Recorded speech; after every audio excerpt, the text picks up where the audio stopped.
ನಮಸ್ತೆ ವೀಕ್ಷಕರೇ, ಸುದ್ದಿಗಾರ ಲೇಡೀಸ್ಗೆ ಸ್ವಾಗತ. ನಾನು ನಿಮ್ಮ GM ರಾಜಶೇಖರ್. ಶೃಂಗೇರಿ ವಿಧಾನಸಭಾ ಕ್ಷೇತ್ರದ 2023ರ ಚುನಾವಣಾ ಫಲಿತಾಂಶಕ್ಕೆ ಸಂಬಂಧಿಸಿದಂತೆ ಕರ್ನಾಟಕ ಹೈಕೋರ್ಟ್ 2 ವಾರದೊಳಗೆ ಮರು ಎಣಿಕೆ ಮಾಡಬೇಕೆಂದು ಮಹತ್ವದ ಆದೇಶವನ್ನು ನೀಡಿತ್ತು. ಅದರಂತೆ ರಾಜಕೀಯ ವಲಯದಲ್ಲಿ ಭಾರೀ ಸಂಚಲನವನ್ನು ಕೂಡ ಸೃಷ್ಟಿಸಿತ್ತು. ಕಳೆದ ವಿಧಾನಸಭಾ ಚುನಾವಣೆಯಲ್ಲಿ ಕಾಂಗ್ರೆಸ್ ಅಭ್ಯರ್ಥಿ TD ರಾಜೇಗೌಡ ಅವರು ಬಿಜೆಪಿಯ DN ಜೀವರಾಜ್ ವಿರುದ್ಧ ಮತಗಳ ಅಲ್ಪ ಅಂತರದಿಂದ EVM ಹಾಗೂ ಅಂಚೆ ಮತಗಳ ವಿಜಯಶಾಲಿಯಾಗಿದ್ದರೂ ಕೂಡ ಈ ಫಲಿತಾಂಶದಲ್ಲಿ ಪೋಸ್ಟಲ್ ಬ್ಯಾಲೆಟ್ ಅಥವಾ ಅಂಚೆ ಮತಗಳ ಎಣಿಕೆಯ ಸಂದರ್ಭದಲ್ಲಿ ನಿಯಮಗಳನ್ನು ಗಾಳಿಗೆ ತೂರಲಾಗಿದೆ ಮತ್ತು ಉದ್ದೇಶಪೂರ್ವಕವಾಗಿ ಕೆಲವು ಮತಗಳನ್ನು ಅಕ್ರಮವಾಗಿ ತಿರಸ್ಕರಿಸಲಾಗಿದೆ ಎಂದು ಆರೋಪಿಸಿ DN ಜೀವರಾಜ್ ಅವರು ಹೈಕೋರ್ಟ್ ಮೆಟ್ಟಿಲೇರಿದರು. 1822 ಅಂಚೆ ಮತಗಳ ಮರು ಎಣಿಕೆಯ ಚಿಕ್ಕಮಗಳೂರು ಜಿಲ್ಲಾ ಕೇಂದ್ರದ IDSG ಕಾಲೇಜಿನಲ್ಲಿ ಬೆಳಗ್ಗೆ 9 ಗಂಟೆಯಿಂದ ಮತ ಎಣಿಕೆ ಕೂಡ ನಡೆದು ಅಂತಿಮವಾಗಿ ಇದೀಗ ಶಾಸಕ ರಾಜೇಗೌಡರಿಗೆ 314 ಮತಗಳು ಬಂದರೆ ಬಿಜೆಪಿಯ DN ಜೀವರಾಜ್ಗೆ 376 ಮತಗಳು ಬಂದವು. 2023ರಲ್ಲಿ ರಾಜೇಗೌಡ ಒಟ್ಟು 58,602, DN ಜೀವರಾಜ್ ಒಟ್ಟು 58,278 ಮತಗಳು ಬಂದಿದ್ವು. ಅಂದು ಕಾಂಗ್ರೆಸ್ ರಾಜೇಗೌಡರು 324 ಮತಗಳ ಅಂತರದಿಂದ ಜಯಶಾಲಿಯಾಗಿದ್ದರು. ನಿನ್ನೆ ನಡೆದ ಅಂಚೆ ಮತದ ಎಣಿಕೆಯಲ್ಲಿ DN ಜೀವರಾಜ್ 690 ಹಾಗೂ ರಾಜೇಗೌಡ 314. ಅಂಚೆ ಮತದಾನದಲ್ಲಿ ಜೀವರಾಜ್ 376 ಅಂತರದಿಂದ ಗೆಲುವನ್ನು ಸಾಧಿಸಿದ್ದಾರೆ. EVM ಹಾಗೂ ಅಂಚೆ ಮತದಾನ ರಾಜೇಗೌಡರಿಗೆ 324, DN ಜೀವರಾಜ್ 376. ಒಟ್ಟು ಬಿಜೆಪಿ ಅಭ್ಯರ್ಥಿ ಜೀವರಾಜ್ 52 ಮತಗಳ ಅಂತರದಿಂದ ಗೆಲುವನ್ನು ಸಾಧಿಸಿದ್ದಾರೆ. ಜಿಲ್ಲೆ ಹಾಗೂ ರಾಜ್ಯ ರಾಜಕಾರಣದಲ್ಲಿ ಸಂಚಲನವನ್ನು ಮೂಡಿಸಿದ್ದ ಶೃಂಗೇರಿ ಕ್ಷೇತ್ರದ ಶಾಸಕರು ರಾಜೇಗೌಡರ ಗೆಲುವಿನ ಬಗ್ಗೆ ಗೊಂದಲಕ್ಕೆ ನಿನ್ನೆ ಮತ ಎಣಿಕೆ ಸಾಕ್ಷಿಯಾಯಿತು. ಮತ ಎಣಿಕೆಯಲ್ಲಿ ಸಂದರ್ಭದಲ್ಲಿ JDSನ ಸುಧಾಕರ್ ಶೆಟ್ಟಿ ಹೊರಬಂದು ರಾಜೇಗೌಡರು ಗೆದ್ದಿದ್ದಾರೆ ಎಂದು ಹೇಳಿದ ವಿಷಯ ಮೀಡಿಯಾಕ್ಕೆ ದಾರಿಯನ್ನು ತಪ್ಪಿಸುವಂತಾಯಿತು. ಕಾಂಗ್ರೆಸ್ ಕಾರ್ಯಕರ್ತರು ವಿಜಯೋತ್ಸವವನ್ನು ಕೂಡ ಆಚರಿಸಿದರು. ಹೈಕೋರ್ಟು 6ನೇ ಏಪ್ರಿಲ್ 2026ರಲ್ಲಿ ಒಂದು ತೀರ್ಪನ್ನು ಕೊಡುತ್ತೆ. ಆ ತೀರ್ಪಿನ ಪ್ರಕಾರ ನಮಗೆ ರಿವೆರಿಫಿಕೇಶನ್ ಮತ್ತೆ ರೀಕೌಂಟಿಂಗ್ ಆದೇಶ ಮಾಡುತ್ತೆ. ಆ ಆದೇಶದಲ್ಲಿ ರಿವೆರಿಫಿಕೇಶನ್ ಹಾಗೂ ರೀಕೌಂಟಿಂಗ್ ಅನ್ನು ನಾವು ಮಾಡಿದ್ದೀವಿ. ಸಂಪೂರ್ಣ ಹೈಕೋರ್ಟ್ನ ಆದೇಶದಂತೆ ನಮಗೆ ತೀರ್ಪನ್ನು ಘೋಷಣೆ ಮಾಡುವಂಥದ್ದು ನಮಗೆ ಹೈಕೋರ್ಟ್ನ ಆದೇಶದಲ್ಲಿ ಹೇಳಿರಲಿಲ್ಲ.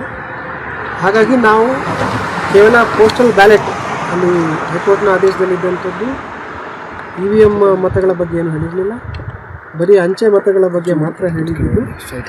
ಅಂಚೆ ಮತಗಳನ್ನು ಸುಮಾರು 279 ಅಂತ ಹೈಕೋರ್ಟ್ ಹೇಳಿತ್ತು.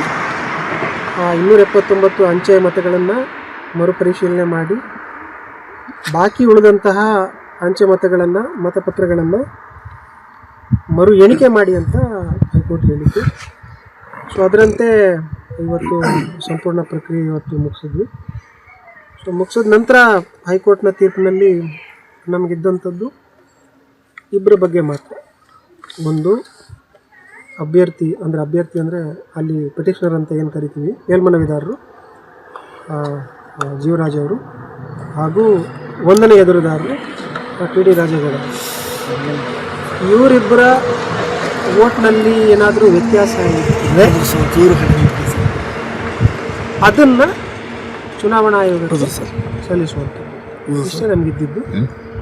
ಸೊ ಹಾಗಾಗಿ ಇವರಿಬ್ಬರ ಮತಗಳಲ್ಲಿ, ಅಂಚೆ ಮತಗಳಲ್ಲಿ ನಾನು 2023ರಲ್ಲಿ ಆದಂತಹ ಮತ ಎಣಿಕೆಯಲ್ಲಿ ಇವರಿಬ್ಬರ ಮತಗಳನ್ನು ಸಂಖ್ಯೆಯನ್ನು ಹೇಳ್ತೀನಿ. 2023ರಲ್ಲಿ ಮೇಲ್ಮನವಿದಾರರಾದಂತಹ ಜೀವರಾಜ್ ಅವರಿಗೆ 692 ಮತಗಳು ಬಿದ್ದಿತ್ತು.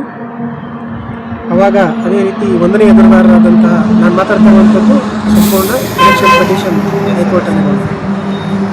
ಆವಾಗ 1ನೇ ಎದುರುದಾರರಾದಂತಹ TD ರಾಜೇಗೌಡರಿಗೆ 569 ಮತಗಳು ಬಿದ್ದಿತ್ತು.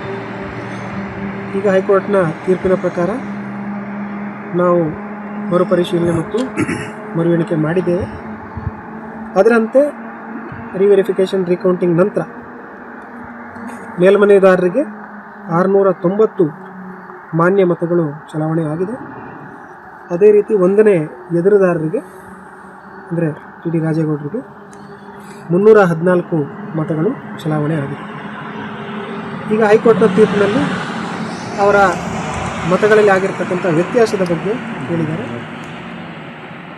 ಮೇಲ್ಮನವಿದಾರರು ಅಂದರೆ DN ಜೀವರಾಜ್ ಅವರ ಮತಗಳ ಸಂಖ್ಯೆಯಲ್ಲಿ 2 ಕಡಿಮೆ ಆಗಿದೆ. 692 ಇದ್ದಿದ್ದು 690 ಆಗಿದೆ. 1ನೇ ಎದುರುದಾರರಾದಂತಹ TD ರಾಜೇಗೌಡರಿಗೆ ಹಿಂದೆ 569 ಇತ್ತು, ಈಗ 314 ಆಗಿದೆ. ಅಂದರೆ ವ್ಯತ್ಯಾಸ 255. ನಮಗೆ ಹೈಕೋರ್ಟ್ನಿಂದ ನಿರ್ದೇಶನ ಇದ್ದಿದ್ದು ಇಷ್ಟೇ. ಅದರ ಪ್ರಕಾರ ನಾವು ರಿವೆರಿಫಿಕೇಷನ್ ರೀಕೌಂಟಿಂಗನ್ನು ಮಾಡಿ ಈಗ ತಾನೇ ಸ್ಟ್ರಾಂಗ್ ರೂಮನ್ನು ಸೀಲ್ ಮಾಡಿ ಬಂದಿದ್ದೀವಿ. ಸರ್, ಹಾಗೆ ಎಲೆಕ್ಷನ್ ಕಮಿಷನ್ಗೆ ಈ ಕುರಿತು ಒಂದು ರಿಪೋರ್ಟನ್ನು ಕೂಡ ನಾವು ಸಲ್ಲಿಸಿದೆ. DN ಜೀವರಾಜ್ ಅಂತಿಮತಗಳು ಎಣಿಕೆಯನ್ನ ಗೆಲುವನ್ನು ಸಾಧಿಸಿದರೆ 2023ರ ಚುನಾವಣೆಯಲ್ಲಿ ಕಾಂಗ್ರೆಸ್ 5 ಕ್ಷೇತ್ರದಲ್ಲಿ ಗೆದ್ದಿತ್ತು. ಇದೀಗ ಜೀವರಾಜ್ ಕೋರ್ಟಿನ ತೀರ್ಪಿನ ಮೇಲೆ MLA ಆದರೆ 1 ಸ್ಥಾನ ಕಾಂಗ್ರೆಸ್ಗೆ ಇದೀಗ ನಷ್ಟವಾಗುವಂತಾಗಿದೆ. ಕಾಂಗ್ರೆಸ್ನವರು ಪೊಲೀಸರಿಗೆ ದೂರು ಕೊಟ್ಟಿದ್ದು ಕಾನೂನು ಹೋರಾಟದಲ್ಲಿ ರಾಜೇಗೌಡರಿಗೆ ಹಿನ್ನಡೆಯಾದರೆ ಮಾಜಿ ಶಾಸಕರಾಗ್ತಾರೆ. ನಿನ್ನೆ ನಡೆದ ಮತ ಎಣಿಕೆಯಲ್ಲಿ ಚುನಾವಣಾ ಅಧಿಕಾರಿಗಳ ಮಾಹಿತಿಯಂತೆ ಜೀವರಾಜ್ 52 ಅಧಿಕ ಮತವನ್ನು ಪಡೆದಿದ್ದು ಜೀವರಾಜ್ ಶಾಸಕರಾದರೆ ಇದೀಗ ಜಿಲ್ಲೆಯಲ್ಲಿ ಬಿಜೆಪಿಯ MLA ಬಂದಂತಾಗುತ್ತದೆ. ಇನ್ನೂ ಕೂಡ ಇದು ಕಾನೂನು ಸಮರ ಮುಂದುವರಿಯುತ್ತದೆ ಎನ್ನಲಾಗ್ತಿದೆ. ಶೃಂಗೇರಿ ಕ್ಷೇತ್ರಕ್ಕೆ ಯಾರು MLA ಎಂದು ನ್ಯಾಯಾಲಯ ಹೇಳಬೇಕಾಗಿದೆ.